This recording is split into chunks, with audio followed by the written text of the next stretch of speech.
গল্পের নাম এক সায়াহ্নে প্রেমছন্দ। কলমে নুরুন্নাহার তিথি। গল্পের চতুর্থ পর্ব। সন্ধ্যার চা নাস্তা ও আড্ডা শেষে মহিমা বেগম বিশ্রামের জন্য নিজের ঘরে গিয়ে সবেমাত্র বিছানায় কাত হয়েছেন, তখনই ঋতিকা এসে হাজির। ঋতিকা এসেই মহিমা বেগমের পাশে বসল। মহিমা বেগম জিজ্ঞাসা করলেন, কিছু বলবি? ঋতিকা কিভাবে কথাটা শুরু করবে তাই ভাবছে। মেয়ের থেকে কোনো জবাব না পেয়ে মহিমা বেগম নিজেই বললেন, হাঁটুতে খুব ব্যথা করছে, দাঁড়িয়ে দাঁড়িয়ে রান্না করতে হয়েছে যে, এজন্য, সাথে কোমরের ব্যথা তো আছেই। ঋতিকা এবার বলে উঠল, মা, আমি তোমাকে মুভ লাগিয়ে দেই। দিবি আমাকে? আচ্ছা, দে তাহলে। ঋতিকার ওয়ার্ড্রবের ড্রয়ার থেকে মুভ মলমটা বের করে মায়ের হাঁটুতে ও কোমরে লাগিয়ে দিতে দিতে বলল, মা, ভাইয়ের বিয়ের জন্য কিছু ভাবলে তুমি?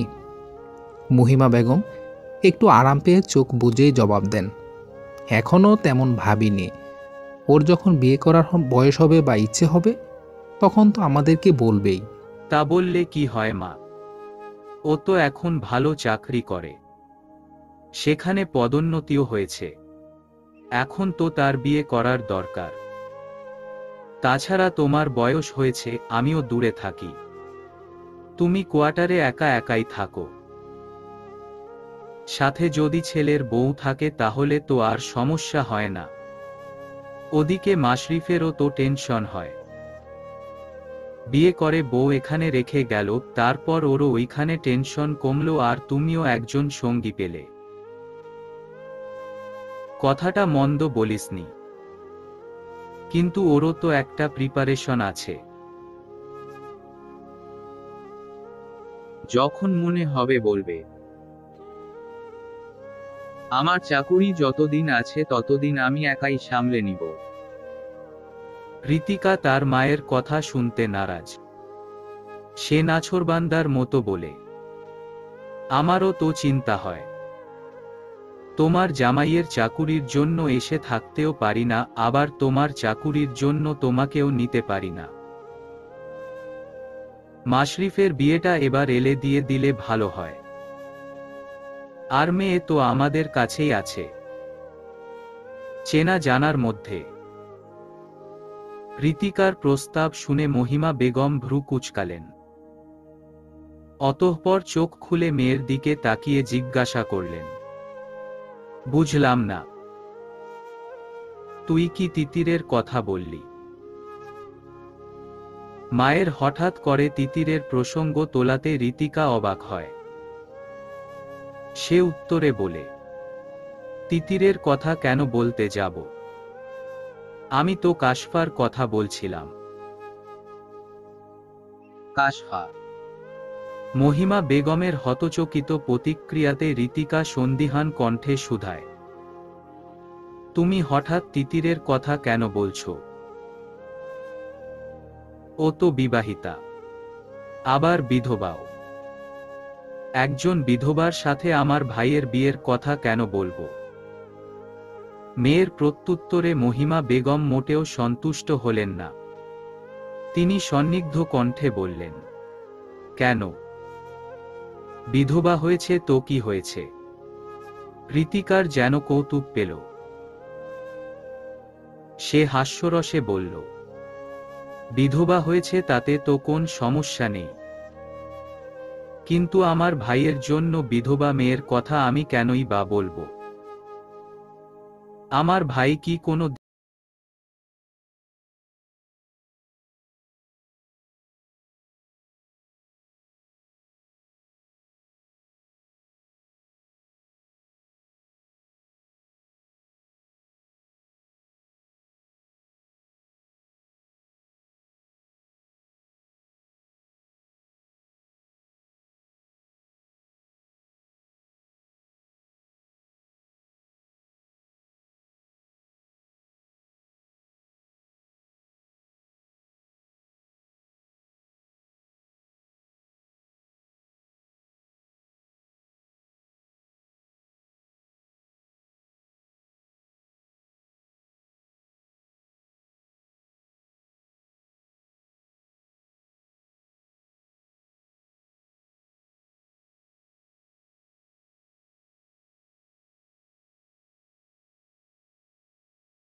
বলছো কেন? কি হয়েছে তোমার? তুমি কি কোনো কারণে আমার উপর রেগে আছো? আমি কি ভুল কিছু বলেছি? তোমার কি মনে হয়? ঋতিকা কিতক্ষণ হতভম্ব দৃষ্টিতে মায়ের দিকে চেয়ে থাকে। তারপর বলে, আমি যদি ভুল কিছু বলি তাহলে বলো, সে না হয় পরে বলবো। আগে তুমি তোমার কথা শেষ করো। যা বলতে এসেছো শুধু সেটুকুই বলো। ঋতিকা লম্বা শ্বাস ফেলে বলে, তুমি তো জানো মা, কাশফা ভাইকে পছন্দ করে। তাছাড়া ও চেনা জানার মধ্যে ভালো মেয়ে, আর পরিবারও ভালো।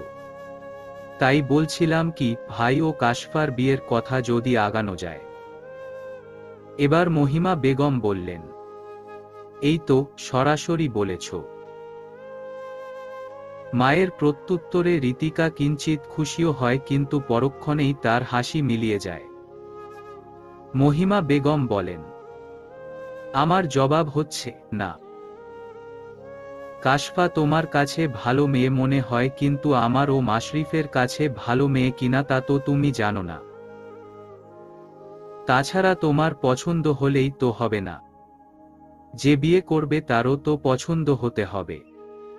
তার পছন্দই সর্বাধিক গ্রহণযোগ্য। মাশরিফ সাফ সাফ মানা করে দিয়েছে, সে কাশফাকে বিয়ে করতে চায় না। কাশফাকে ওর পছন্দ না, ওর অন্য কোথাও পছন্দ আছে। তাই তুমি কাশফার কথা কখনো না তুললেই আমি খুশি হব। ঋতিকা হতবাক দৃষ্টিতে মায়ের দিকে চেয়ে আছে। তার মা এই মুহূর্তে কি বলল তা সে বুঝতে পারলেও মেনে নিতে পারছে না। সে নিজের কানকেই বিশ্বাস করতে পারছে না। তুমি সত্যি বলছো মা? মাশরিফের সত্যিই কি অন্য কোথাও পছন্দ আছে? হ্যাঁ। আমি তোমাকে মিথ্যে বলতে যাব কেন? তোমাকে মিথ্যে বলে আমার কি লাভ? ঋতিকা চুপ হয়ে কিছুটা সময় বসে রইল। মহিমা বেগম মেয়ের মুখচ্ছবির প্রতিক্রিয়া দেখে আর কিছু বললেন না। ক্লান্তিতে তার ঘুমে ধরে যাচ্ছিল, কিন্তু এখন মেয়ের কথাতেই ঘুম উড়ে গেছে। আজানের ধ্বনি ধরণীতে প্রতিফলিত হচ্ছে। মহিমা বেগম শোয়া থেকে উঠে অর্ধশোয়া হয়ে বসলেন। আজান শেষ হলে ঋতিকা হুট করে জিজ্ঞাসা করে, যদি ভাইয়ের অন্য কোথাও পছন্দ থেকেই থাকে, তাহলে তুমি একটু আগে তিতিরের কথা কেন বললে? মহিমা বেগম আর কথার ঘোর প্যাচ চাইলেন না। তিনি এবার সরাসরি জবাব দিলেন, তিতিরকেই মাশরিফ পছন্দ করে। আমাকে সেটা ও জানিয়েছেও। ঋতিকা যেন বাকরুদ্ধ হয়ে গেল। কি বলবে ভেবে পাচ্ছে না। মহিমা বেগম আবার বললেন, তিতির বিধবা, এটা জেনেই আমার ছেলে ওকে ভালোবেসেছে। তাই তিতিরকে কোনো রাজকন্যা না হলেও চলবে। তিতির যেমন, ওকে আমার ছেলে তেমনই ভালোবেসেছে। তোমার এতে আপত্তি থাকলেও কিছু করার নাই। আমারও তিতিরকে বেশ পছন্দ হয়েছে। তোমার যদি আর কিছু বলার থাকে তবে বলতে পারো, তবে কাশফার ব্যাপারে না, এবং তিতিরকে কেন পছন্দ করলো সেটার ব্যাপারেও না। সারাদিনে আমি অনেক ক্লান্ত। মায়ের কথার ধাঁচ বুঝে ঋতিকা চুপচাপ উঠে আসল। নিজের ঘরে এসে বিছানায় মাথা নিচু করে বসল। সায়ান চোখের উপর হাত দিয়ে শুয়েছিল আর রিয়ান ড্রয়িং রুমে কার্টুন দেখছে। ঋতিকার উপস্থিতি টের পেয়ে সায়ান ওই অবস্থাতেই জিজ্ঞাসা করে, কি বলল মা? ঋতিকা শুনেও কোনো জবাব দেয় না। প্রায় মিনিট খানেক সময় অতিবাহিত হওয়ার পর সায়ান জবাব না পেয়ে উঠে বসে। তারপর স্ত্রীর কাঁধে হাত রেখে মৃদু কণ্ঠে শুধায়, কি হলো? এমন থম মেরে বসে আছো কেন? মা কি বললেন? রাজি না। ঋতিকা সায়ানের দিকে ঘুরে তাকালো। ঋতিকার চোখের ভাষাতে সায়ান হতাশা দেখতে পেল। সায়ান উৎকণ্ঠিত হয়ে জিজ্ঞাসা করে, বলো না, কি বলেছে মা? কাশফাকে মায়ের ও ভাইয়ের পছন্দ না। তাদের ওই বিধবা তিতিরকে পছন্দ। সায়ান কিঞ্চিত অবাক হয়, কিন্তু ঋতিকার কণ্ঠে হতাশার সম্পূরক তাচ্ছিল্যতাও প্রতীয়মান। আমি তোমাকে আগেই বলেছিলাম, কাশফার কথা বলো না। কিন্তু তিতিরকে পছন্দ শুনে অবাক হলেও ভালো লাগছে। মেয়েটাকে দেখে ও জীবনে ঘটে যাওয়া সব শুনে মনে হলো মেয়েটার সহ্য শক্তি মাশাআল্লাহ। ওর সাথে ভালো কিছু হোক, তা আমি মন থেকে চাই। মা শরীফও যে ওকে পছন্দ করে তাতে গর্ববোধ হচ্ছে যে আমার শ্যালকের চিন্তাধারা গতানুগতিক ধারার থেকে ভিন্ন। ঋতিকা তার স্বামীর থেকে এরূপ জবাব আশা করেনি। আজ সবাই তাকে হতাশ করছে। ঋতিকা এবার রূঢ় স্বরে বলল, ওই মেয়েটার বিয়ের পরপরই স্বামী নিখোঁজ হয়ে মারা গেছে। তারপর বাবা, ভাই, শ্বশুর সবাই একে একে অল্প সময়ের ব্যবধানে পরলোক গমন করেছে। তাহলে বুঝতে পারছো? সায়ান ভ্রুকুটি করে বলে, কি বুঝব? ওই তিতির নামক মেয়েটা একটা অলক্ষী। আমার ভাইয়ের জীবনে আসলে ওর জীবনটাও ধ্বংস করে দিবে। ঋতিকার এমন আকস্মিক উদ্ভট কথায় সায়ান কিছু বলার ভাষা হারিয়ে ফেলে। এত আধুনিক চিন্তাধারার ঋতিকাও এসব বলছে, তার বিশ্বাস করতেই কষ্ট হচ্ছে। রাতের খাবারের শেষে তিতির গেস্টরুমে যাওয়ার সময় দেখল পাশের ঘরটা, মানে মাশরিফের ঘরটা খোলা। উত্তেজিত সমীরণে রূপালী রঙের পর্দাগুলো উড়ছে। আজ অনিল যেন একটু বেশি আন্দোলিত। ঘরের ভেতর থেকে খুটখুট শব্দ আসছে। তা শুনে তিতিরের মনে কৌতূহল জন্ম নিল। কৌতূহল বশত সে সেদিকেই অগ্রসর হল। ঘরের ভেতরে গিয়ে কাউকে দেখতে না পেয়ে যেখান থেকে শব্দের উৎস সেদিকে গিয়ে দেখে ঋতিকার ছেলে রিয়ান আলমারির পেছনে উকিঝুঁকি দিচ্ছে। তিতির সামান্য ভ্রুকুটি করে বাচ্চাটাকে জিজ্ঞাসা করে, কি করছো তুমি বাবু? কারো কণ্ঠস্বর শুনতে পেয়ে রিয়ান হকচকিয়ে পেছনে ঘুরে তাকায়। আমার রিমোট কন্ট্রোল আর্মি ট্র্যাকটা মামার আলমারির নিচে চলে গেছে। ওটার এন্টেনার সাথে কিছু একটা বেজে গেছে। আসছে না। আচ্ছা, আমি এনে দিচ্ছি। এই বলে তিতির রিয়ানকে সাইড করে নিজেই মেঝেতে বসে আলমারির নিচে হাত দিয়ে উকিঝুঁকি দিয়ে অনেক কষ্ট করে রিয়ানের আর্মি ট্রাকটা আনতে সমর্থ হয়। ট্রাকটা হাতে পেয়ে রিয়ান তো বেজায় খুশি। সে উৎফুল্ল চিত্তে লাফিয়ে বলে উঠল, থ্যাংক ইউ আন্টি, তুমি খুব খুব ভালো আন্টি। তিতির মুচকি হাসি দিয়ে রিয়ানের মাথায় হাত বুলিয়ে বলে, যাও এখন গিয়ে ঘুমিয়ে পড়ো। অনেক রাত হয়েছে, এখন আর খেলতে হবে না। রিয়ান অবাক হয়ে বলল, মাত্রই তো 9:30 বাজে, এত তাড়াতাড়ি কে ঘুমায়? আম্মু এখন সিরিয়াল দেখছে, তাই ঘুমাতে ঘুমাতে 11টা তো বাজবেই। তোমার আম্মু সিরিয়াল দেখছে, তুমি তো আর দেখছো না। তুমি গিয়ে ঘুমাও। না বাবা, আম্মু যখন সিরিয়াল দেখে তখন আমি আর বাবা আম্মুর সামনে থাকি না। আম্মু এক সময় এক রিয়েক্ট করে। রিয়ানের অভিযোগের স্বর শুনে তিতির হেসে ফেলল। অতঃপর বলল, বাচ্চাদের বেশি রাত জাগতে হয় না, জলদি ঘুমিয়ে পড়ো কেমন? রিয়ান মাথা দুলিয়ে হাসে। তিতিরও মুচকি হেসে চলে যেতে ধরলে ওয়ার্ড্রবের উপরে একটা মিডিয়াম সাইজের ডুয়েল ছবির ফ্রেম দেখে। ফ্রেমটাতে দুইজনকে আর্মি পোশাকে দেখা যাচ্ছে। তিতির হাত বাড়িয়ে ছবির ফ্রেমটা নিল। একটাতে মাশরিফ, আরেকটা ছবি একটু পুরনো, কিন্তু ছবির লোকটাতে তিতির চিনতে পারছে না। দুইটা ছবির স্টাইল একই, দুইজনেই স্যালুটের ভঙ্গিতে দাঁড়ানো। ছবি দুটো দেখেই হঠাৎ কেন জানি তার হৃদমাঝারে সূক্ষ্ম কম্পনের সৃষ্টি হয়। এক ধ্যানে ছবি দুটোর দিকে কিছু সময় নেত্র স্থির রাখে। এত মুগ্ধতা ও শ্রদ্ধাবোধ যেন শিরায় শিরায় অনুভূত হচ্ছে। রিয়ান রুম থেকে বেরিয়ে যাওয়ার সময় পাশে তাকিয়ে তিতিরকে ছবির ফ্রেম হাতে দেখে বলে ওঠে, আন্টি, ওটা নানাভাই ও মামার ছবি। মামা খুব শখ করে ফ্রেম করে রেখেছে। রিয়ান বলাতে তিতির মুচকি হেসে ফ্রেমটা রেখে রিয়ানের কাছে এসে ঘরটা থেকে বের হতে নিবে তখনই ঋতিকা আসে। ঋতিকা গম্ভীর স্বরে রিয়ানকে বলে, তুমি এখানে কেন এসেছো? মানা করেছি না? যাও ড্রয়িং রুমে খেল গিয়ে। আম্মু, আমার গাড়িটা। যাই হোক, যাও বলছি। শেষোক্ত কথায় ধমকে উঠলে তিতিরের কাছে খারাপ লাগে।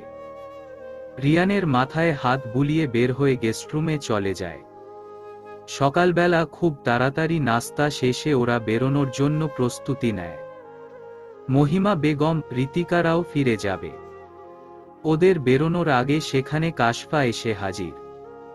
কাশফা সবাইকে বের হওয়ার প্রস্তুতিতে দেখে অবাক হয়ে বলে, তোমরা চলে যাচ্ছ? কাশফাকে দেখে ঋতিকা মাথা নিচু করে রাখে। মহিমা বেগম জবাব দেন, হ্যাঁ, এখনই চলে যাব। কাশফা মনক্ষুণ্ণ হয়ে বলে, আমি ভাবলাম তোমরা আজও থাকবে। এরপর মহিমা বেগমকে উদ্দেশ্য করে বলে, আন্টি, তোমার তো আজকে ছুটি, তবে আজ চলে যাচ্ছ কেন? রিয়ানের স্কুল আছে, তাছাড়া আমরা এখানে একটা কারণেই এসেছিলাম। তারপর ওরা বেরিয়ে পড়ে। সারা পথ ঋতিকা চুপ করে ছিল এবং তিতিরদের বিদায় দেওয়ার সময়ও কেমন গম্ভীর ও মৌন ছিল। সুজন, পলাশরা আজ টেরোরিস্টদের ক্যাম্পে গিয়েছে। আজ টেরোরিস্টদের একজন বলে ওঠে, কোনো খবর পেলে? আমাদের গুপ্তচর তো কিছু বলছে। কি কইতাছে স্যার? আমরা ঢাকা থিকা কাইলি আইলাম, তারপর আপনাগো খবর পাইয়া এখানে আইলাম। ওই আমার ময়না পাখিটা যে কই গেছে খুঁজাই পাইলাম না। তারপরে আবার পুলিশের দৌড়ানিও খাইছি। সুজনের কথা শুনে একজন বিরক্তি নিয়ে বলে ওঠে, তোমার ওই ময়না পাখি না কোকিল পাখি যাই থাকুক, ওইসব ভুলে যাও।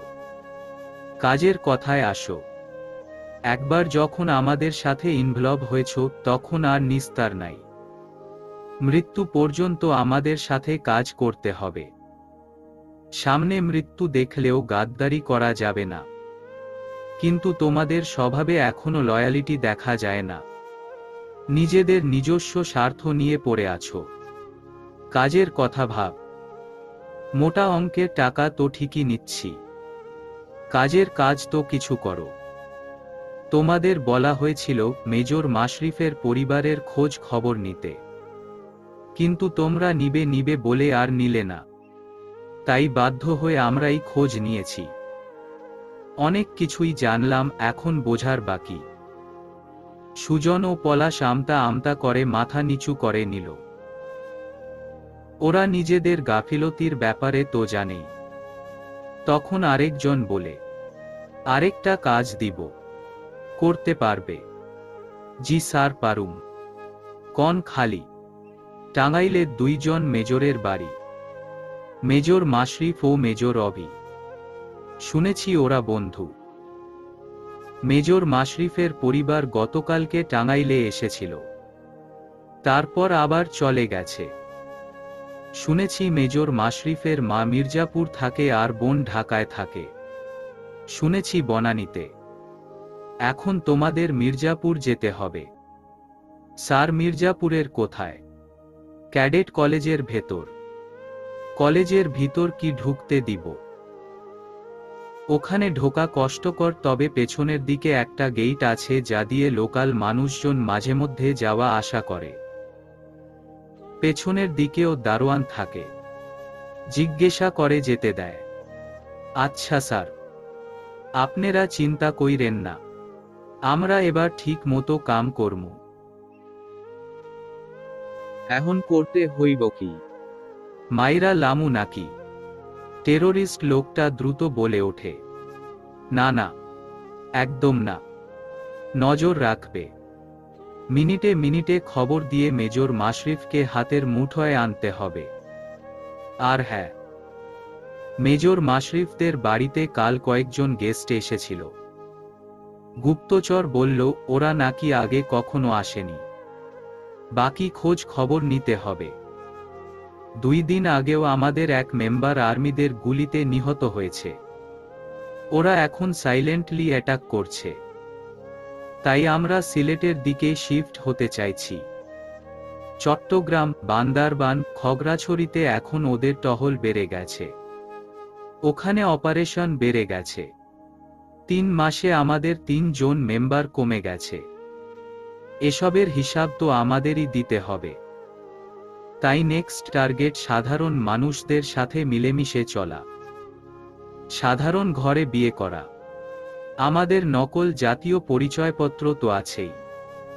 পলাশ জবাব দেয়, চিন্তা কইরেন না স্যার, মনে করেন আপনাগো কাজ হইয়া গেছে।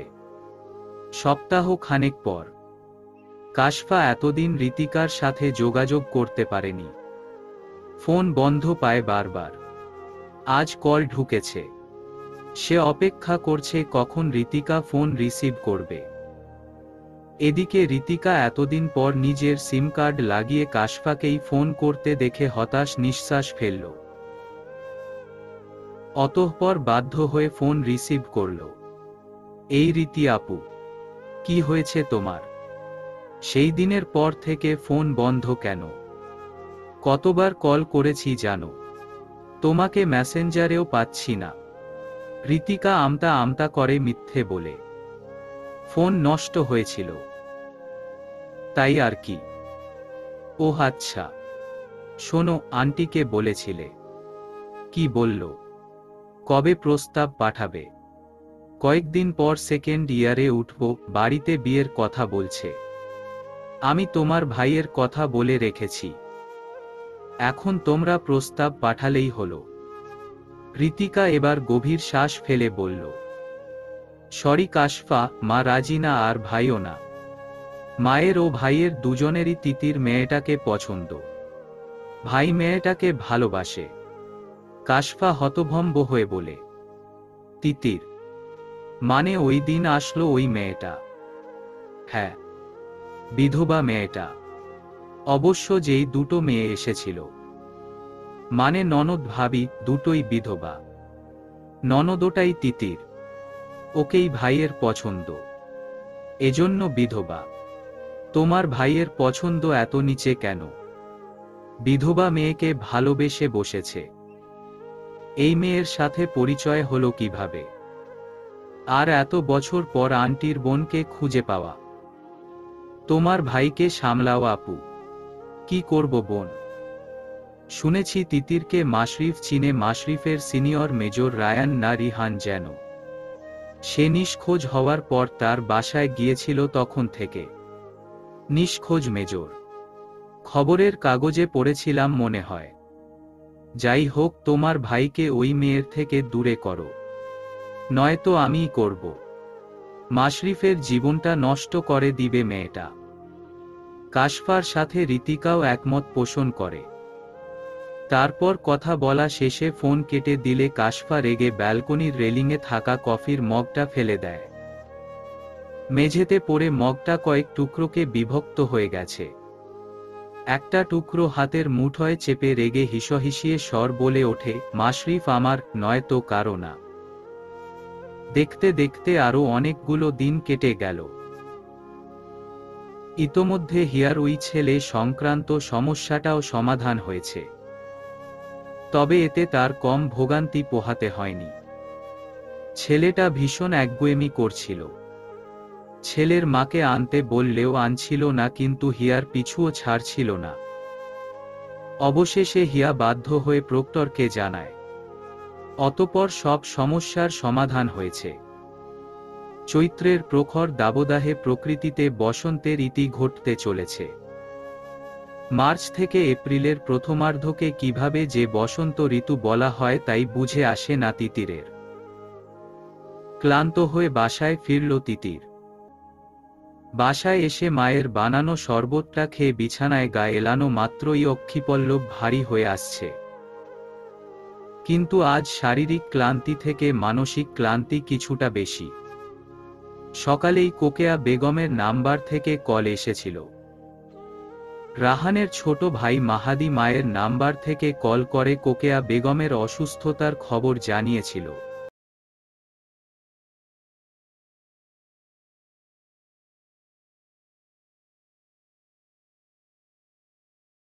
কোকেয়া বেগমের কান্নার শব্দও শোনা যাচ্ছিল।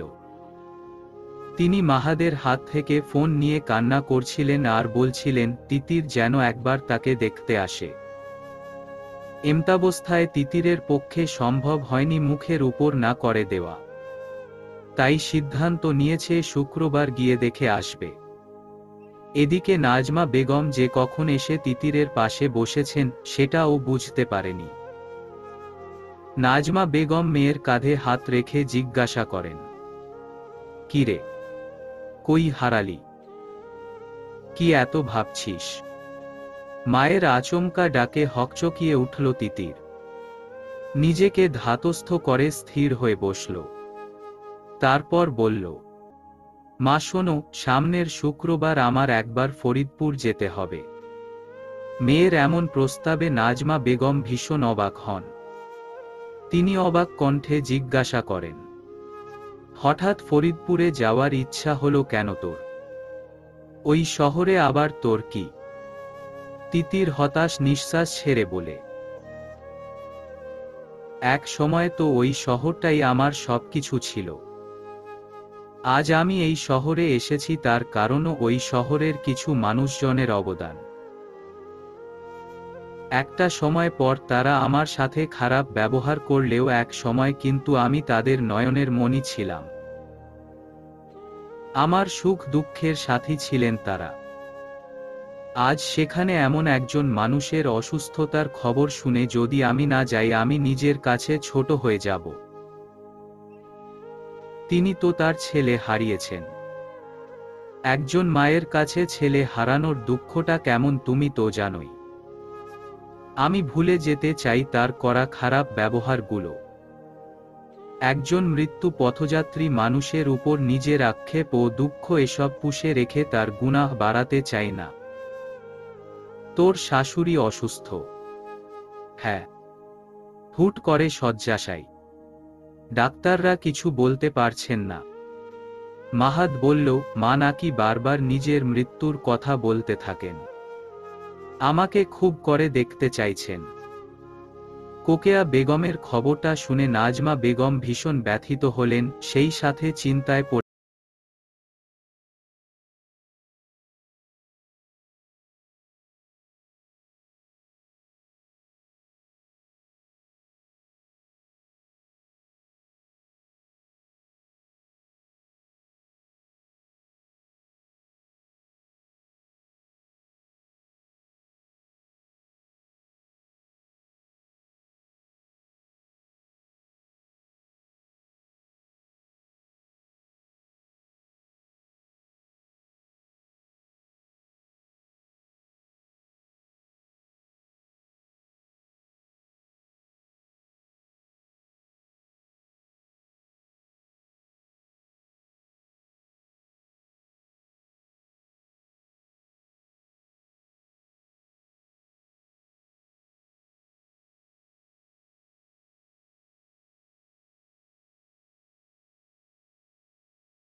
না।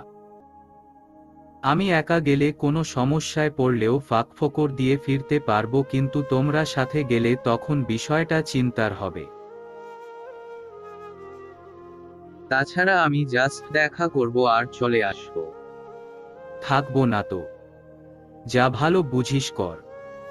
এই বলে নাজমা বেগম গোমরা মুখে তিতিরের ঘর থেকে বেরিয়ে যায়।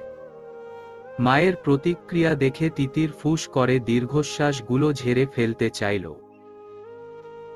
2 দিন পর ক্যাম্পাসের একটা ছায়ার মধ্যে তিতির, জারিন, নাদিয়া, লিরা ওরা বসে আছে। থেকে টপটপ করে ঘাম ঝরছে। নাদিয়ার পকেট ফ্যানটা নিয়ে ইতিমধ্যে কারাকারি লেগে গেছে। নাদিয়া ও জারিনের এই ফ্যান নিয়ে কারাকারি দেখে তিতির হেসে ফেলল। হাসতে হাসতে সম্মুখে তার দৃষ্টি গেল। দেখতে পেল শুভ একটা ছেলেকে হাসতে হাসতে ভ্রাতৃত্বপূর্ণ আলিঙ্গন করল। অতঃপর ছেলেটার কাঁধে হাত দিয়ে হাঁটতে হাঁটতে ক্যান্টিনের দিকে যাওয়া ধরল। তিতিরের কাছে মনে হলো ছেলেটাকে সে চেনে। অবশ্য না চেনার অবকাশ নাই।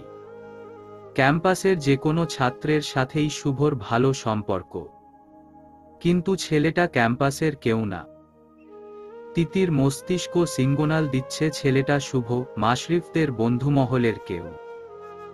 নামটা ঠিক মনে পড়ছে না ওর। কৌতূহলের বশবর্তী হয়ে তিতির নাদিয়া ও জারিনের ঝগড়া থামাতে ওদের হাত থেকে ফ্যানটা কেড়ে নিল। তারপর বলল, বাতাস পড়ে খাস, এখন চল ক্যান্টিন থেকে ঠান্ডা কিছু খেয়ে আসি। লীরা ও জুলিয়ার কাছে প্রস্তাবটা ভালো লাগলো। জুলিয়া উৎফুল্ল কণ্ঠে বলল, আইসক্রিম, আমি চকবার খাবো। It's too much yum. Lira বলে ওঠল, কোনো কাপ আইসক্রিম খাই, গরমে চকবার গলে গলে হাতে পড়লে কিছু হবে না, খুব খুব জলদি খেয়ে ফেলবো। ওকেই, লেটস গো। গরমে আইসক্রিমে হেইড্যাক হয়, বাট আজ মাস্ট খাবো।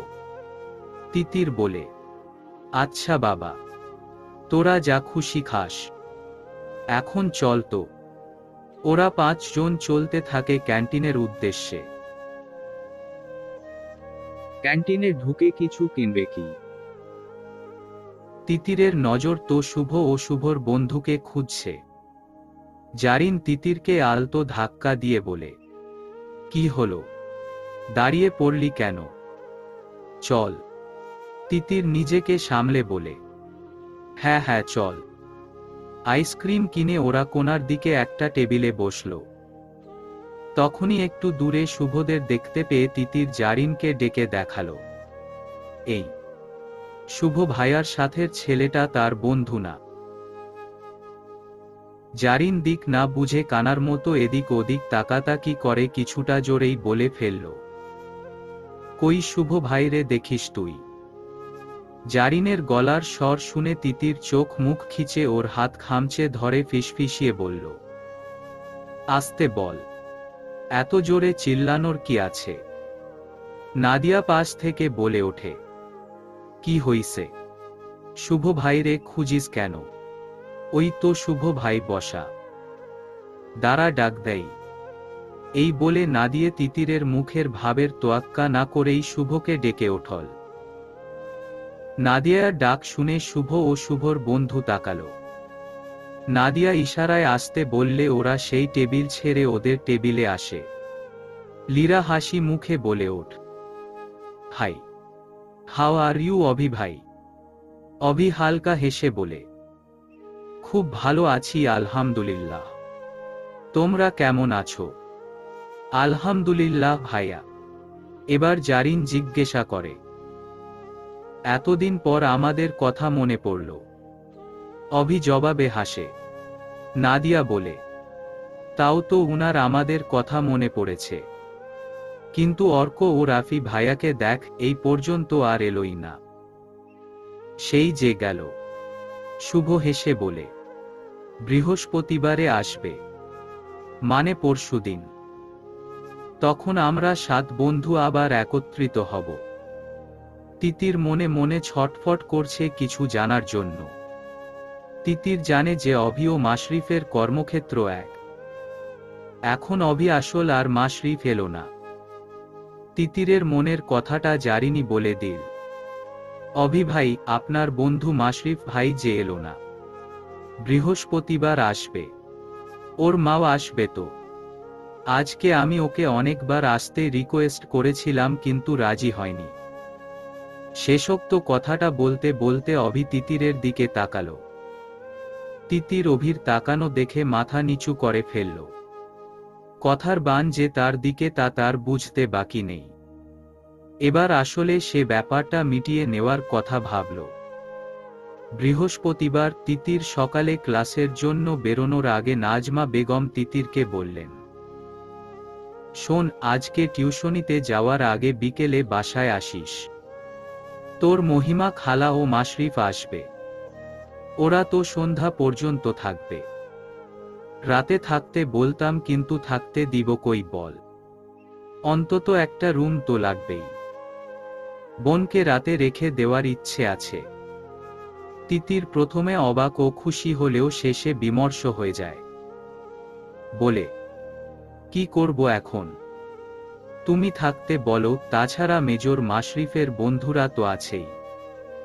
তাহলে বলে দেখব, কি বলিস? বলো।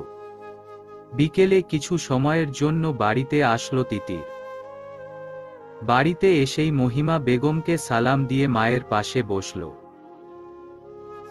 মহিমা বেগম সালামের জবাব দিয়ে হাস্যোজ্জ্বল কণ্ঠে তিতিরকে জিজ্ঞাসা করেন, কেমন আছো তিতির?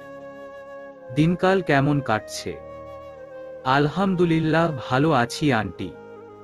আপনারা কেমন আছেন? আলহামদুলিল্লাহ।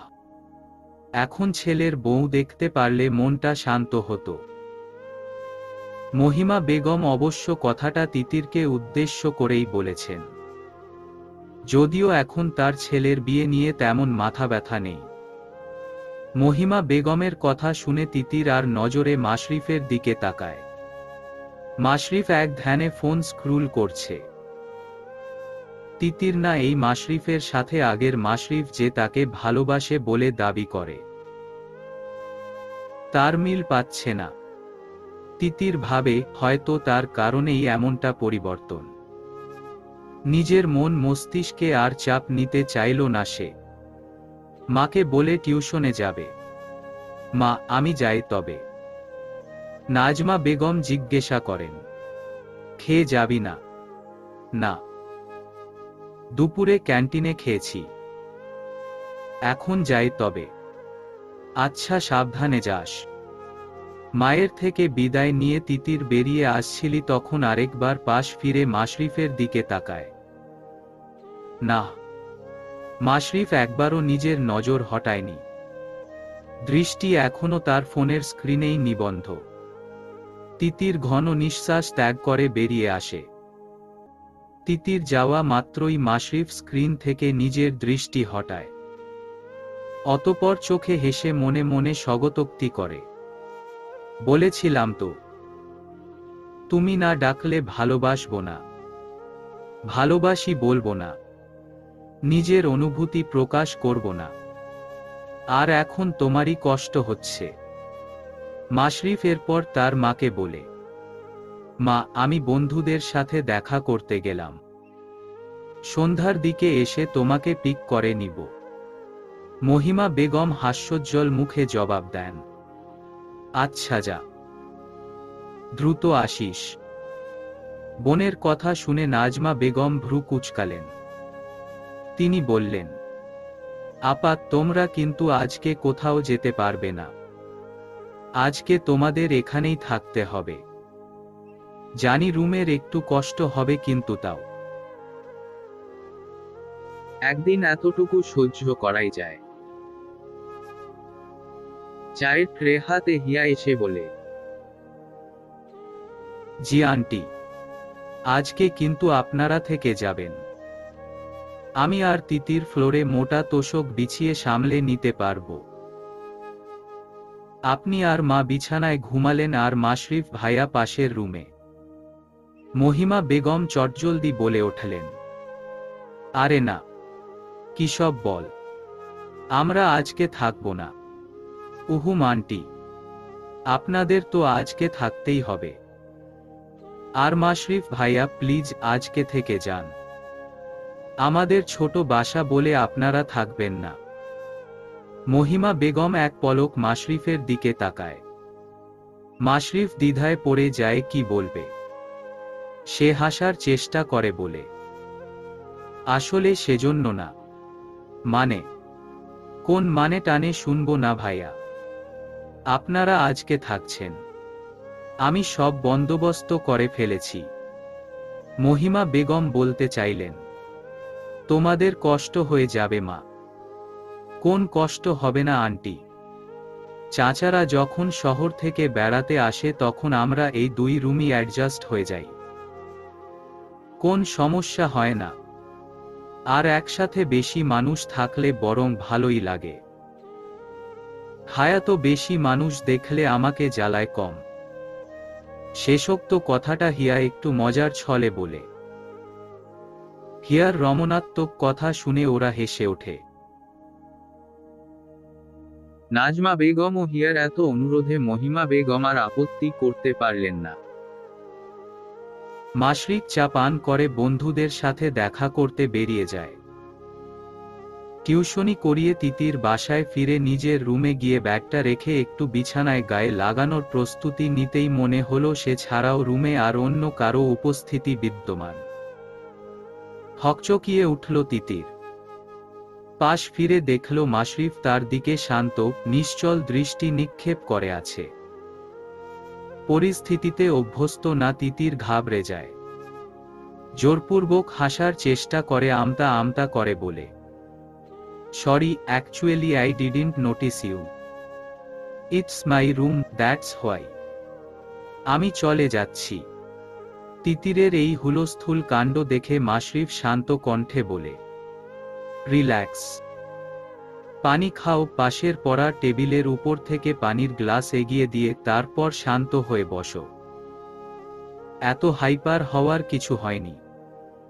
মাশরিফের হাত থেকে গ্লাসটা নিয়ে তিতির ঢকঢক করে পুরো গ্লাসের পানি সাবার করে ফেলল। অতঃপর বলল, আসলে আমার মাথা থেকে বেরিয়ে গিয়েছিল যে আপনার আজকে থাকবেন। আমি ভুলে গিয়েছিলাম। আসলে সরি। আপনি রেস্ট করুন, আমি বরং ড্রয়িং রুমে গিয়ে বসি। তিতির নিষেধ করতে চাইল কিন্তু মাশরিফ ওকে কিছু বলার সুযোগ না দিয়েই রুম থেকে বেরিয়ে গেল। তিতির কয়েক সেকেন্ড সেদিকে তাকিয়ে থেকে বিড়বিড় করে বলে, এই লোকটা কি সব সময় এত গম্ভীর, নাকি আমার সাথেই এত গম্ভীর্যতা প্রদর্শন করছে? কই, আমাদের প্রথম সাক্ষাতের সময় তো উনি এত গম্ভীর্যতা আমার সাথে দেখায়নি। তখন তো খুব ক্যাজুয়াল ছিল, এমনকি নিজেই আমার সাথে কথা বলার বাহানা খুঁজত। এত পরিবর্তন। কথাগুলো বলতে বলতে তিতিরের মনে পড়ল তাকে তো ফ্রেশ হয়ে প্রয়োজনীয় সব নিয়ে মায়ের রুসে যেতে হবে। জলদি করে ওয়াশরুমে গিয়ে ফ্রেশ হয়ে জামা কাপড় ও এপ্রনটা ভিজিয়ে বালতি নিয়ে বেরিয়ে আসে। রাতের খাবার খেতে বসার পর খাওয়া চলাকালীন সময়ে মহিমা বেগম তিতিরকে জিজ্ঞাসা করেন, তিতির, তোমার প্রুফ কবে? প্রশ্ন শুনে তিতির তাকায়। অতঃপর বলে, এই তো জুনে শুরু হবে। Second proof? জি। এমবিবিএস ও ইন্টার্নি শেষ হওয়ার পর কি ময়মনসিংহতেই থাকবে? প্রশ্নটা শুনে তিতির চুপসে যায়। তার ভবিষ্যৎ গন্তব্য তার জানা নেই। তাই জবাবে বলে, জানি না আন্টি, ভাগ্য যেখানে আছে সেখানেই যাব। এখন থেকে লক্ষ্য ঠিক করে রাখা ভালো। ফরিদপুরে তো আর ফিরবে না? না আন্টি, ওখানে আর ফেরার ইচ্ছে নাই। ওই শহরটাকে একেবারে ছেড়ে চলে এসেছি। যেখানেই যাই না কেন ওখানে আর ফিরতে চাই না। অনেক কিছু হারিয়েছি ওই শহরে। কথাগুলো বলতে বলতে তিতির ভাতের প্লেটে ভাত নাড়াচাড়া করছে। মহিমা বেগমও আর কিছু বললেন না।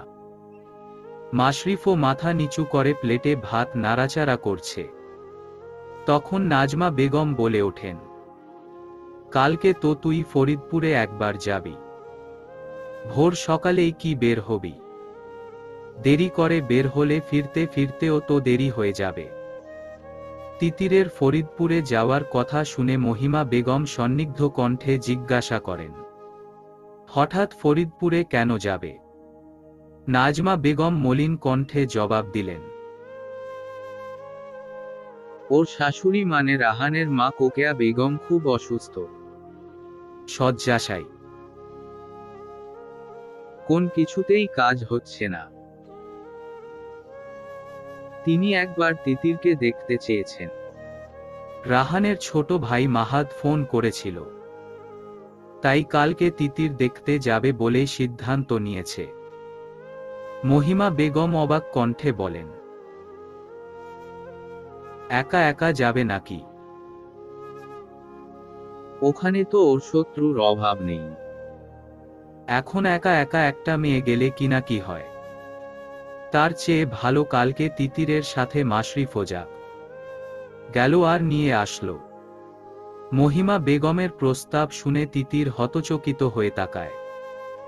মাশরিফও চোখ তুলে তাকিয়েছে, যার দরুন তিতির ও মাশরিফের নেত্র যুগলের সাক্ষাৎ ঘটে। তিতির হোর বড়িয়ে বলে, না আন্টি, তার কোনো প্রয়োজন নেই, আমি একা যেতে পারবো। আর বাস স্ট্যান্ডে আমার দুই বন্ধু আমাকে এসে রিসিভ করবে। এরপর ওরাই আমাকে বাসে উঠিয়ে দিয়ে যাবে। কোন সমস্যা হবে না এতে।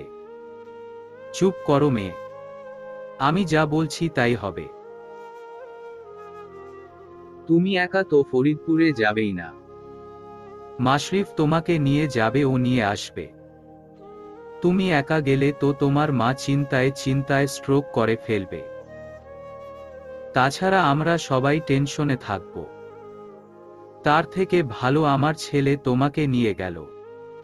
ও সাথে গেলে আমাদের টেনশন অনেকটাই কমে যাবে।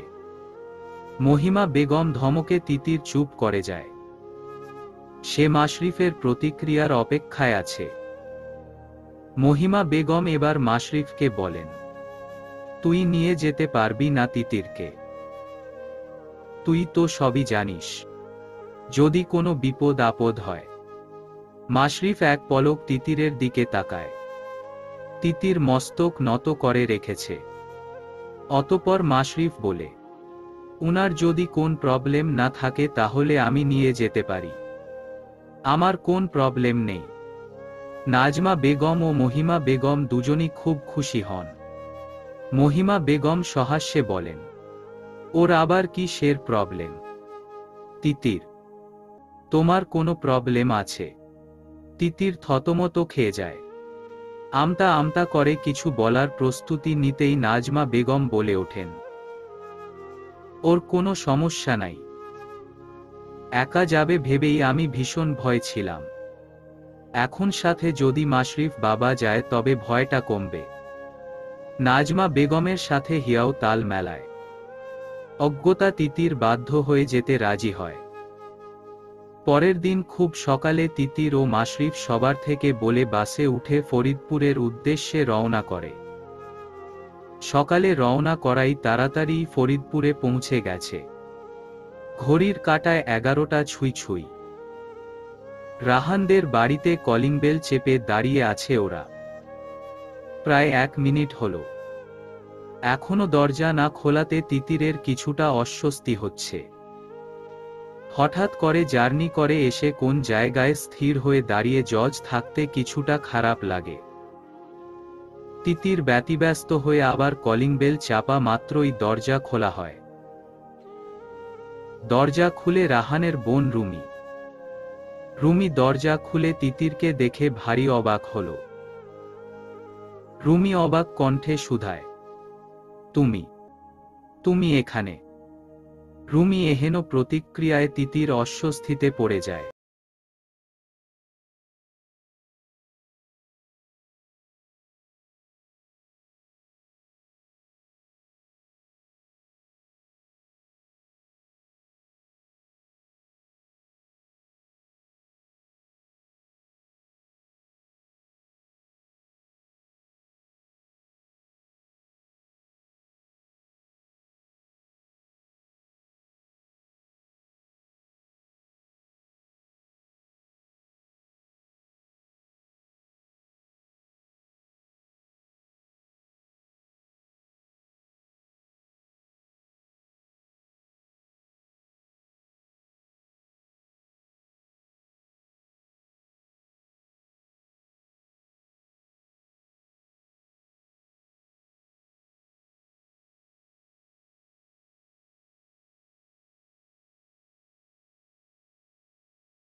আলহামদুলিল্লাহ ভাবি। আপনি কেমন আছেন? এই তো আলহামদুলিল্লাহ। মাহাদের মুখে তোমার কথা শুনে খুব ভালো লেগছিল যে তোমরা বিয়েতে দেরি করনি। মা হঠাৎ করে অসুস্থ হয়ে পড়েন, তাই মাহাদ বলল বিয়েটা দ্রুত করে ফেলতে। এই তো 2 মাস হলো বিয়েটা হয়েছে। তিতির এবার খুশি হয়ে বলে, মায়ের দেখভালের জন্য কেউ তো আছে। শুনে মনে শান্তি পেলাম। তিতিরের এই সাধারণ কথাটা রুমির কাছে যেন তীরের মতো বিঁধল। সে ক্ষিপ্ত স্বরে বলল, তুমি কি বলতে চাইছো আমি মায়ের খেয়াল রাখি না? রুমির এহেন প্রশ্নের তিতির হতবাক হয়ে গেল। সে তো এরকম কিছু বলেনি। আপু, আপনি ভুল ভাবছেন। আমি আপনাকে উদ্দেশ্য করে কিছু বলিনি। আপনি তো শ্বশুর বাড়িতে থাকেন, এখানে মায়ের খেয়াল রাখার জন্য কেউ তো থাকা উচিত, তাই জন্য বলেছি। রুমি এর কোন প্রত্যুত্তর না করে ফোঁস ফোঁস নিঃশ্বাস ছাড়তে লাগল। তিহু রুমির কথা পাত্তা না দিয়ে বলে, বাদ দিন ভাবি। রুমি আপুর কথায় কিছু মনে করবেন না। আসেন, ভিতরে আসেন। আর ভাইয়া, আপনিও ভিতরে আসেন। মাশরিফ এতটা সময় গম্ভীর মুখ করে সবার ব্যবহার দেখছিল। তিহুর আতিথ্যতায় সে হালকা হেসে ভিতরে গেল। তিহু তিতির ও মাশরিফকে নিয়ে কোকেয়া বেগমের ঘরের দিকে গেল। কোকেয়া বেগমের ঘরে তার পাশে মাহাদ বসে আছে। মাহাদ তার মায়ের পায়ে তেল মালিশ করছে। কোকেয়া বেগমের মুখশ্রী এতটা শুকনো ও রুগ্ন দেখাচ্ছে যে তিতির প্রথম দেখায় চিনতে পারেনি। হতবাক হয়ে যায় সে। মাহাদকে তিতির ইশারায় জিজ্ঞাসা করল, কোকেয়া বেগম জেগে আছেন না ঘুমিয়ে আছেন? মাহাদ যখন ইশারায় বুঝালো কোকেয়া বেগম জেগে আছেন, তখন তিতির দৃঢ় পায়ে কোকেয়া বেগমের পাশে গিয়ে বসে। অতঃপর তার হাতটা নিজের কোলে তুলে নিয়ে বলে, আসসালামু আলাইকুম মা, এখন কেমন আছেন? তিতিরের কণ্ঠস্বর শুনে কোকেয়া বেগম চোখ খুলে তাকালেন। চোখ ভর্তি জল আর মুখে লেগে আছে তৃপ্তির হাসি। তিনি জড়ানো কণ্ঠস্বরে বললেন, তুই আসছিস মা? কতদিন পর তোরে দেখলাম। আমি না হয় তোর উপর একটু বেশি রাগ করে ফেলছি, তোর সাথে খারাপ ব্যবহার করছি, তাই জন্য তুই আমারে ভুলে যাবি। শুধু এই মায়ের খারাপ দিকগুলাই দেখলি। বলতে বলতে কোকেয়া বেগম হু হু করে কেঁদে ওঠেন। তিতিরও চোখের জল ধরে রাখতে পারে না। আবেগময় মুহূর্তে উপস্থিত সকলের নেত্রকোণে নোনাজল ভিড় করেছে। মাশরিফের হঠাৎ ফোন আসাতে মাশরিফ একটু ঘর থেকে বের হয়ে কথা বলতে যায়। তখনই রুমি কোকেয়া বেগমের রুমে প্রবেশ করে আচমকা বলে, নতুন আশিক পেয়েছো নাকি তিতির? সাথের লোকটাকে? কথাটা যেন বজ্রপাতের মতো পতিত হল। তিতির হতচকিত হয়ে তাকায়। অবাকের রেশে কণ্ঠ রুদ্ধ হয়ে গেছে। মাহাদ বিস্মিত কণ্ঠে বলে, এসব কি বলছো আপু? রুমি আরো তেজি কণ্ঠে বলে, ভুল কি বললাম? ঠিকই তো বললাম। ময়মনসিংহতে গিয়েছে কেন তবে? আবার আজকে আসল তো সাথে করে এক অচেনা ছেলেকে নিয়ে। ওর ভাই তো বেঁচে নাই। তাহলে আর কে? নতুন আশিকই তো হবে। মাহাদ জোরালো কণ্ঠে বলে, থামো আপু, যা মুখে আসছে বলে চলেছ, একটু বুঝে তো বলো। এই তুই চুপ কর, যা বুঝিস না বলবি না। তোরা সব দেখেও চুপ করে থাকলে কি আমিও চুপ করে থাকব? সত্য দেখেও চুপ থাকব নাকি? তিতির চোখ বন্ধ করে একটা হতাশার ঢোক গিলে। অতঃপর বলে, সব না জেনে একটা মন্তব্য করে ফেললেই বোধহয় নিজেকে মহাজ্ঞানী ভাবা যায়। কিন্তু ভুলে যাবেন না, এসব হীন মানসিকতার মহাজ্ঞানী সম্মানের যোগ্য না। তিতিরের কথায় ফুঁসে উঠল রুমি। রুমির স্বামী সাদিক ইশারায় বারবার রুমিকে থামতে বলছে, কিন্তু রুমি তো নাছোড়বান্দা। তেজি কণ্ঠে বলে, কি জানবো, হ্যাঁ, তোমার পরিবারে পুরুষ মানুষ আর আছেই বাকে। তোমার চাচাতো ভাই তো ছোট, তাহলে আর কি বুঝবো? আমি না হয় বেশি বুঝি, তবে তুমি বলো লোকটাকে। তিতির লম্বা শ্বাস নিয়ে অকপটে হরহরিয়ে বলতে থাকে, উনি আমার কাজিন, খালাতো ভাই। উনি আমাদের পাশে ছিলেন বলেই এখনো সমাজের চিল শকুনেরা আমাদের 3 জন মেয়ে লোককে ছিঁড়ে খেতে পারেনি। বিপদের বন্ধু চিনেন? মেজর মাশরিফ ইকবাল আমাদের মা মেয়েদের বিপদের বন্ধু। উনি সুসময়ের মাছি না। তাই আপনি বাহিরের লোক হয়ে না জেনেই উল্টা পাল্টা মন্তব্য করে ফেলবেন না। রুমির শেষের কথাগুলো মাশরিফ ঘরের দরজার কাছে এসে শুনেছে। তখন তার যতটা রাগ হচ্ছিল, এখন তার থেকে বেশি প্রশান্তি কাজ করছে।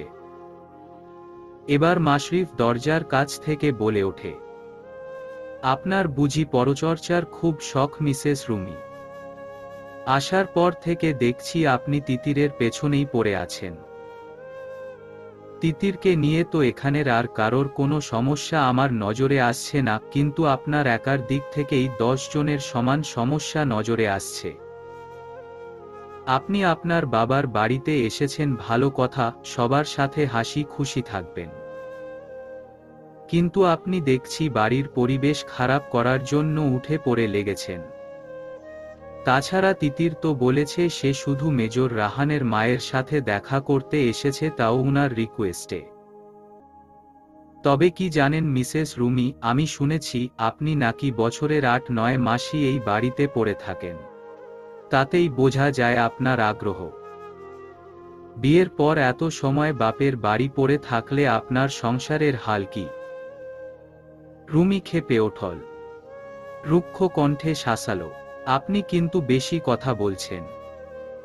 আমার বাবার বাড়ি, আমি যখন খুশি আসব। তাহলে তিতিরের শ্বশুর বাড়ি? ওর স্বামী জীবিত না থাকলেও স্বামীর পক্ষের হকের অধিকারে ও যখন খুশি এই বাড়িতে আসতে পারবে। এখন আপনার কাছে কোনটা বেশি এপ্রোপ্রিয়েট মনে হয়? আপনি সারা বছর এই বাড়িতে পড়ে থাকেন, তাতে আমার বিন্দুমাত্র আগ্রহ বা সমস্যা নাই। কিন্তু অন্যের ব্যাপারের নিজের খাড়া নাকটাকে ঢোকানোর চেষ্টা করবেন না। কথাগুলো বলে মাশরিফ এবার রুমির স্বামীর দিকে তাকায়। রুমির স্বামী সাদিক মাথা নিচু করে রেখেছে। মাশরিফ তাকে জিজ্ঞাসা করে, ভাই, আপনি যদি এভাবে মাথা নিচু করে রাখেন তাহলে কিভাবে হবে? আপনার স্ত্রীকে আপনি নরম ভাবে ইশারা করে যে থামাতে পারবেন না, তা আপনিও জানেন। অন্যায় কথা শুনলে রুখে দাঁড়াতে হয়। রুমির স্বামী সাদিক বলে, ভাই, ওরে আমি অনেক বুঝাইছি, কিন্তু সে বুঝে তো নাই। উল্টো রাগ করে এখানে এসে মাসের পর মাস থাকে। ওর জন্য আমাকেও এখানে থাকতে হয়। আমার মাকে তো ওর জন্য আমার ভাইয়ের কাছে রাখি, এখন ও নিজেও বাসায় থাকে না। তখন আমি তো একা হয়ে যাই। রুমি রেগে তারা চিহ্ন হয়ে কিছু বলতে নিবে, তখন কোকেয়া বেগম রুগ্ন কণ্ঠে বলে ওঠেন, তুই আজকে এখনই চলে যা রুমি। আমার সংসারে আর ঝামেলা বাঁধাস না। নিজের সংসারটা মন দিয়ে কর। সন্ধ্যার পর তিতির ও মাশরিফ ময়মনসিংহতে ফিরল। সারাদিন জার্নি শেষে অবসন্ন শরীর এখন বিশ্রাম চাইছে। তিতির নিজের ঘরে গিয়ে জামা কাপড় নিয়ে মায়ের ঘরে চলে গেল। মাশরিফ কিছু সময় সোফার ঘরে বসে থেকে শরবত খেয়ে একটু রেস্ট করতে গেল। মহিমা বেগমও ছেলের সাথে কথা বলতে ছেলের পিছু গেলেন। মাশরিফ বিছানার উপর বসা মাত্রই মহিমা বেগম ছেলের পাশে এসে বসলেন, তারপর জিজ্ঞাসা করলেন, হ্যাঁ রে, ওখানে কোনো ঝামেলা হয়নি তো? সব ঠিক ছিল। মাশরিফ ঘন নিঃশ্বাস ফেলে বলল, হয়েছিল, মিটেও গেছে। কি হয়েছিল? মেজর রাহানের বোন উল্টা পাল্টা কথা বলছিল। বাদ দাও সেসব, ওসব মনে করলেই মেজাজ খারাপ হচ্ছে। মহিমা বেগম আর ঘাটালেন না। তিনি এবার উৎসাহী কণ্ঠে বললেন, আমি নাজমার সাথে কথা বলেছি। মাশরিফ ফোন স্ক্রুল করতে করতে বলল, কি ব্যাপারে? তোর ও তিতিরের বিয়ের ব্যাপারে। প্রথম দফায় পাত্তা না দিলেও দ্বিতীয় দফায় আচমকা ঘুরে তাকায়। অতঃপর বিস্মিত কণ্ঠে বলে, কি বললে? ছেলের প্রতিক্রিয়াতে মহিমা বেগম হাসলেন। তিনি বললেন, তোর খালা তো রাজি, এখন তিতির রাজি হলেই হলো। তারপর ঘরোয়া ভাবে বিয়ে পড়িয়ে রাখব। তোদের যখন সময় হবে তখন তোদের মতো ভাববি।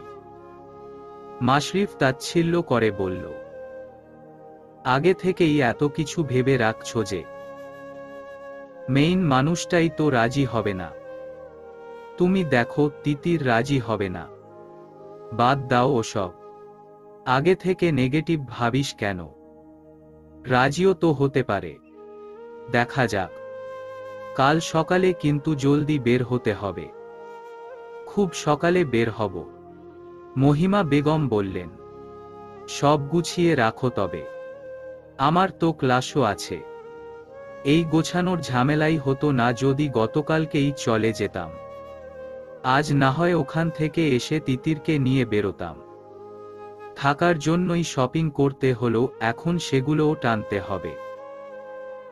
থাক, 2টা দিনই তো, কাছাকাছি থাকলে সম্পর্ক গভীর হয়। এদিকে নাজমা বেগম ও হিয়া তিতিরের দুই পাশে বসে ওই বাড়িতে কিছু হয়েছে কিনা জানতে চাইছে। তিতির অনেকটাই ক্লান্ত, তাও মা ও ভাবির আগ্রহে বলতে শুরু করে। ফ্ল্যাশব্যাক। কোকেয়া বেগম যখন রুমিকে চলে যেতে বলেন তখন রুমি রেগে কান্নারত কণ্ঠে বলে ওঠে, ওহ, এখন বড় ছেলের বউকে দেখে দরদ উতলে উঠছে। এখন আর আমাকে লাগে না তাই না? তোমার বড় ছেলের বউ, তোমার লক্ষ্মী বউ। কত লক্ষ্মী দেখো, এখনই পর পুরুষ সাথে নিয়ে করে ঘুরছে। নির্লজ্জ মেয়ে। সে যে বিধবা সেটা মনে হয় ভুলেই গেছে। এভাবে চলাফেরা করলে কে বলবে সে বিধবা? চরিত্রহীনা একটা। রুমি কথাগুলো বলে ফোঁস ফোঁস করতে থাকে। কোকেয়া বেগমেরও চোখ দিয়ে পানি পড়ছে। মাশরিফ প্রতিবাদ করে বলে, আমি বুঝতে পারছি না আপনার কি সমস্যা হচ্ছে।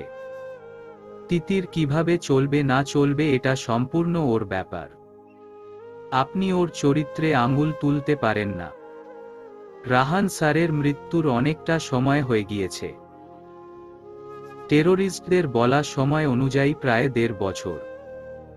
আর স্বামীর মৃত্যুর পর স্ত্রীর ইদ্যৎকাল 4 মাসের মতো। বহু আগেই তিতিরের ইদ্যৎকালও শেষ। রাহান স্যারের মৃত্যুর খবর জেনেছে সেটাও 6 মাসের মতো হয়েছে। তাহলে কেন সে নিজের মতো থাকতে পারবে না? আপনাদের বাসায়ও তো থাকার মতো পরিবেশ রাখেননি। এখন আপনি কি চান? ও মরে যাক? রুমি চোখ মুখে ফুঁসতে ফুঁসতে চিৎকার করে বলে, ও আমাদের বাড়িতে আসবে কেন? ওর জন্য আমার ভাই আজকে আমাদের সাথে নাই। অপয়া, অলক্ষ্মী একটা। আমাদের পরিবারটা তছনছ করে দিয়েছে। রুমির অযৌক্তিক অভিযোগে মাশরিফ প্রচণ্ড বিরক্ত হয়। এদিকে তিতিরের দিকে নজর গেলে দেখে তিতির চোখ বন্ধ করে দাঁত চেপে কান্না আটকে রাখার চেষ্টায় আছে। কিন্তু বেইমান লোচন বিরোধিতা শুরু করছে।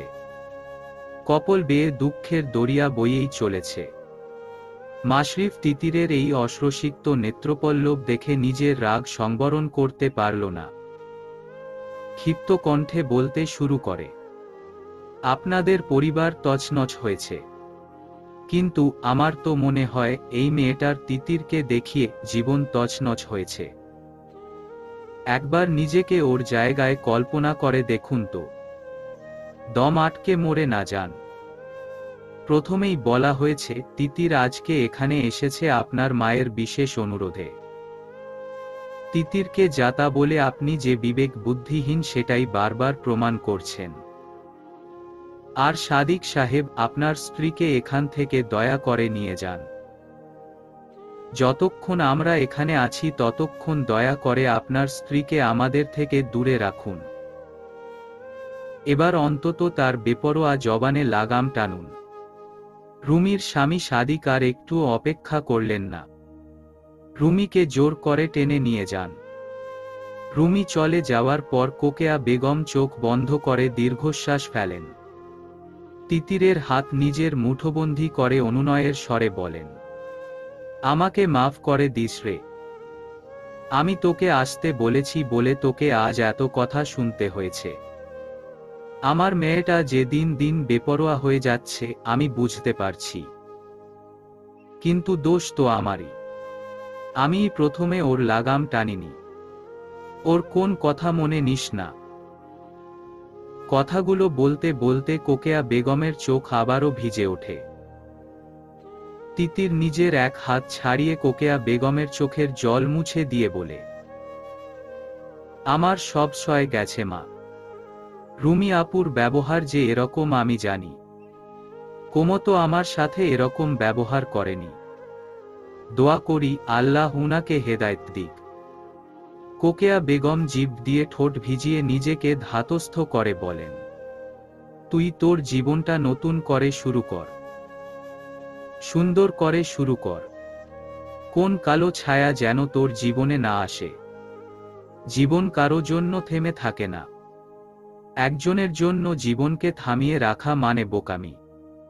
জীবন তার নিজ গতিতে চলে। সময়, প্রয়োজন ও মনের তাগিদে জীবনে কিছু মানুষের আনাগোনা ঘটে। তোর শ্বশুর আমাকে বলে গিয়েছিলেন আমি যেন তোর জীবনটা গুছিয়ে দেই। তিনি হয়তো আগেই সবটা বুঝে গিয়েছিলেন। তুই তো জানিস মানুষটা তোকে কখনো পুত্রবধূর দৃষ্টিতে দেখেননি। নিজের মেয়ের মতো আগলে রেখেছিলেন। তিনি চেয়েছিলেন তার এই মেয়ের জীবনটা সুন্দর হোক। আমিও হয়তো খুব বেশি দিন বাঁচব না। তোর জীবনটা সুন্দর হয়েছে দেখে মরতে পারলেও শান্তি। তিতির চোখ মুছে ভাঙা কণ্ঠে অভিযোগ করে ওঠে, এসব অশুভ কথা বলবেন না। আপনি অনেক বছর বাঁচবেন। আপনার এই মেয়ের সুন্দর জীবন মন ভরে দেখবেন। কিচ্ছু হবে না আপনার। কোকেয়া বেগম অশ্রুস্নাত চোখেই হালকা হাসেন। অতঃপর বলেন, না রে, মন থেকে সাড়া পাই না। তোর সুন্দর সুখী জীবন দেখার তৃষ্ণা নিয়ে দুনিয়া ছাড়তে চাই না। তিতিরের কাছে চোখের জল ছাড়া আর কোনো জবাব দেওয়ার মতো নেই। যতটা সময় এখানে থাকবে তত তার হাসফাস লাগবে, তাই জলদি বিদায় নিয়ে ওই বাড়ি থেকে বেরিয়ে আসে। ফ্ল্যাশব্যাক শেষ। সব শুনে নাজমা বেগম ও হিয়ার চোখেও পানি জমে উঠেছে। তিতির মুখ ঢেকে কান্না লুকানোর চেষ্টা করছে। হারাতে হারাতে সে খুব ক্লান্ত। কোকেয়া বেগম তাকে কষ্ট দিয়ে অনেক কথা বললেও তার ভালোবাসার পরিমাণও তিতির ঠাওর করতে পারে না। তিনি যখনই কষ্ট দিয়ে কথা বলেছেন তা যে এক সন্তানহারা মায়ের ক্ষোভ ছিল, তিতির ওটাই মানে। নাজমা বেগম বলেন, আমারও মনে হয় এবার তোর নিজের জীবনটাও গোছানো দরকার। হায়াত মউতের কোনো বিশ্বাস নাই। আমিও তো মরে যেতে পারি। কথাটা শোনামাত্রই তিতির উৎসর্গ করে ওঠল, তুমিও? তোমরা শুরুটা করেছ কি? হ্যাঁ, এরকম অশুভ কথা বলেই যাচ্ছ। মিথ্যা বলতেছি নাকি? সত্যিই তো। আজ আছি, কাল থাকবো কিনা কে জানে। আমারও তো তোকে, হিয়াকে, হায়াতকে নিয়ে চিন্তা হয়। তাহলে ইনডাইরেক্টলি শুধু আমাকে বোঝাচ্ছ কেন? হিয়াকেও বলো। হিয়া তীক্ষ্ণ কণ্ঠে বলে ওঠে, আমাকে বলে না তো।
তাছাড়া চেনা জানার মধ্যে। রাজি হয়ে যান আমা। তিতির হতচকিত হয়ে মুখ তুলে মায়ের দিকে তাকায়। উপস্থিত শব্দবাণে সে বাকরুদ্ধ। সুজন ও পলাশের সহচরদের একজন সন্ধ্যার পর যখন সুজনের ফোন খোলা পায় তখন ফোন করে বলে, ওস্তাদ, একটা খাসা খবর আছে। আপনি হুনলে আপনার পরাণ ঠান্ডা হই যাইব। সুজন গ্লাসে নেশা পানি ঢালতে ঢালতে বলে, তো কার লাইগ্গা বইয়া রইছস? ক তাড়াতাড়ি। আপনের ময়না পাখি তো আজকা ফরিদপুরে আইছিল। কথাটা শুনে সুজন সোজা হয়ে বসে প্রবল উৎসাহ নিয়ে বলে, কস কি? কখন? আমি তো দুপুর দেখছি মেডিকেল কলেজের গেইটে। তয় লগে একটা বেডাও আছিল। আমি আবার ছবি তুইল্লা রাখছি। দে জলদি ছবি দে। আবার কোন ভাতার জুটাইছে এই ছেড়ি। অনেক অশ্রাব্য শব্দ আমি এড়িয়ে গেলাম। সুজনের সেই সহচর ইমোতে ছবি পাঠালে সুজন ছবি জুম করে তিতিরের সাথের ব্যক্তিটির চেহারা বুঝার চেষ্টা করছে। সে মোটামুটি বুঝতে পারছে, তাও এর সত্যতা বিচার করতে পলাশকেও দেখায়, তারপর দলের এমন কেউ যে নেশা করেনি তাকেও দেখায়। তারা বুঝতে পারে সাথের ব্যক্তিটিকে। ভোরের উষা পরিস্ফুটিত হয়ে নতুন সূচনার অপেক্ষায়। খুব সকালেই মহিমা বেগম ও মাশরিফ মির্জাপুরে ফিরে গেছে। মহিমা বেগমের একটা মিটিং আছে 11টার দিকে, আর মাশরিফকে দুপুরে ঢাকা একটা কাজে যেতে হবে। তাই জন্য তাড়াহুড়ো। তিতির মেডিকেল কলেজের জন্য বের হওয়ার আগেই ওরা বেরিয়ে গেছে। তিতির কলেজের উদ্দেশ্যে বেরোনোর সময় নাজমা বেগম জিজ্ঞাসা করেন, কিছু তো বললি না? আপা যাওয়ার আগে তোর মতো জানতে চাইছিলেন। তুমি কি বললে? তিতিরের সন্নিগ্ধ প্রশ্নে নাজমা বেগম আফসোস করে বললেন, আমি কি আর বলবো? বললাম আজকালের মধ্যে জানাবো। এখন কি জানাবো তা বলে যা। দেখ মা, এমন ভালো ঘর আর তো পাবো না। বুঝো একটু। মাশরিফ ছেলে হিসেবে কতটা ভালো তা তুইও জানিস। তিতির মায়ের দিকে কিছু মুহূর্ত নিষ্পলক চেয়ে থেকে লম্বা শ্বাস নিয়ে বেরিয়ে যেতে যেতে বলে, হ্যাঁ বলে দাও। কথাটা বলা মাত্রই সেকেন্ডও দেরি করে না তিতির। জলদি জুতো পরে সিঁড়ি দিয়ে নেমে যায়। পেছনে থেকে মায়ের অবিশ্বাস্য প্রফুল্ল কণ্ঠে ডাক শুনেও সাড়া দেয় না। মুচকি হেসে চলে যায়। নাজমা বেগম ভীষণ খুশি হয়ে হিয়াকে সংবাদটা দিয়ে মহিমা বেগমকে দ্রুত ফোন করেন। মহিমা বেগম ও মাশরিফ এখন হাইওয়েতে। বোনের কাছ থেকে কল পেয়ে মহিমা বেগম কল রিসিভ করে কানে নিয়ে সালাম দিয়ে বলেন, কি রে, এখন ফোন দিলি? নাজমা বেগম নিজের সন্তোষ প্রকাশ করে হাস্যোজ্জ্বল কণ্ঠে বললেন, আপা, সুখবর আছে। তিতির তো বিয়েতে হ্যাঁ বলে দিয়েছে। সুসংবাদটা শোনা মাত্রই আলহামদুলিল্লাহ পড়লেন। মাকে হঠাৎ এত উচ্ছ্বাসিত হতে দেখে মাশরিফ গাড়ি ড্রাইভ করতে করতে প্রশ্ন করে, কি হয়েছে মা? হঠাৎ এত খুশি কেন? আমি খুশি কেন সেটা জিজ্ঞাসা করছিস? সংবাদটা শুনলে তুইও খুশিতে পাগল হয়ে যাবে। মায়ের এত উচ্ছ্বাসতায় মাশরিফ চোখে হেসে সন্দিহান কণ্ঠে শুধায়, তাই নাকি? তা কি সংবাদ? তিতির বিয়ের জন্য রাজি হয়ে গেছে। মহিমা বেগম কথাটা বলার শেষ করল, ঠিক তার 1 সেকেন্ডের মধ্যে মাশরিফ আচানক মাঝ রাস্তায় গাড়ি ব্রেক কষল। মাশরিফ পুরো হতভম্ব দৃষ্টিতে সম্মুখ পানে চেয়ে আছে। তার নিজের কানকে বিশ্বাস হচ্ছে না। সে ঠিক শুনল তো। মনের এই দোটানায় সে ক্রমাগত অস্থিরতায় আচ্ছাদিত হচ্ছে। সত্যতা যাচাই করতে জিজ্ঞাসা করে, এটা ট্রু?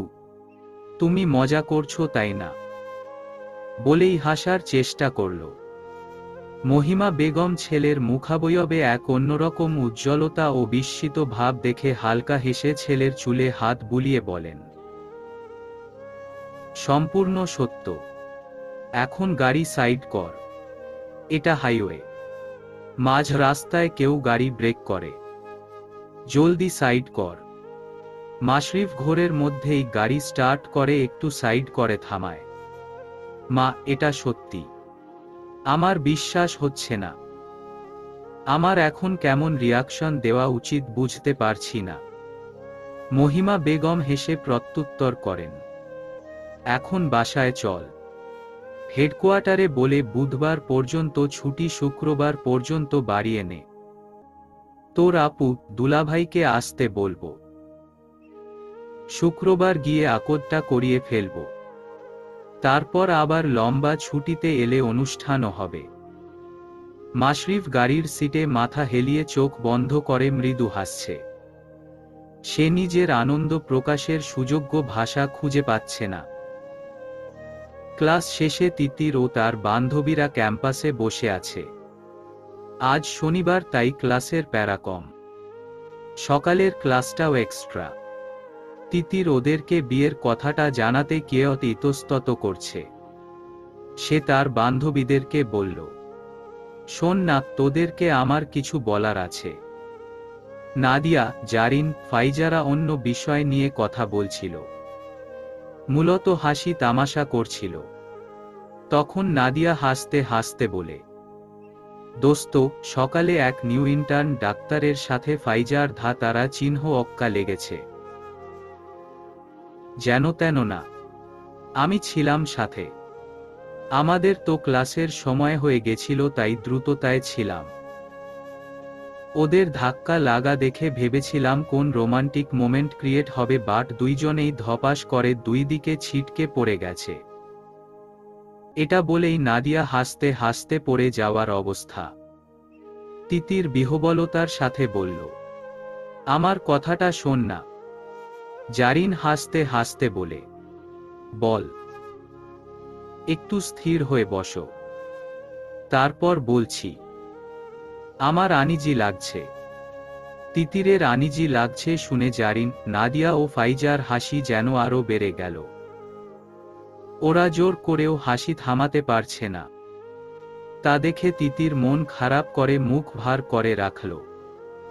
তখন লীরা তিতিরের কাঁধে হাত রেখে বলে, close your eyes and breathe in and breathe out, then just say. আমরা শুনছি। তিতির তাই করল।